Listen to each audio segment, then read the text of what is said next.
Viewers, VFS global appointment সংক্রান্ত update যে নোটিশটা দিয়েছে সেটা নিয়ে আপনাদের সাথে বিস্তারিত আলোচনা করব।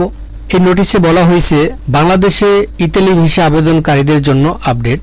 আর সেই ক্ষেত্রে তারা উল্লেখ করছেন যে 31 মার্চ 2024 থেকে আমরা ডুপ্লিকেট সহ হাজার হাজার ইমেল পেয়েছি এবং সেগুলো নিয়ে নির্বিচ্ছিন্ন কাজ করে যাচ্ছি। দ্বিতীয় স্টেপ উল্লেখ করেছেন অ্যাপয়েন্টমেন্ট দেওয়া হবে আগে আসলে আগে পাবেন ভিত্তিতে, এবং আমরা বুঝতে পারছি যে আপনারা খুবই উদ্বিগ্ন যে আমরা কেন অ্যাপয়েন্টমেন্ট পাচ্ছি না, এবং তারা সেক্ষেত্রে পরামর্শ দিয়েছেন ধৈর্য ধারণ করার এবং কোনো প্রতারণার শিকার না হওয়ার জন্য। তৃতীয় স্টেপে তারা উল্লেখ করেছেন যেসব অ্যাপ্লিক্যান্টস একটা নুল্লস্তার সাথে একটা ইমেল করেছেন তারা আগামী 30 দিনের মধ্যে অ্যাপয়েন্টমেন্ট পাবেন, এবং বলেছেন যদি কোনো আবেদনকারীর নুল্লস্তার সাথে পাসপোর্টের নাম্বার, নাম অথবা ইতালি মিনিস্ট্রির আইটি সিস্টেমের সাথে না মিলে থাকে তাহলে তারা একটি নিশ্চিতকরণ মেল পাবেন। সেখানে ভিএফএস গ্লোবাল বলে দিবেন যে আপনারা আপনাদের নিয়োগকর্তার কাছে ব্যাখ্যা চাইবেন যে কেন আপনারা অ্যাপয়েন্টমেন্ট পাইলেন না। এবং চতুর্থ স্টেপে তারা এটা বলেছেন যে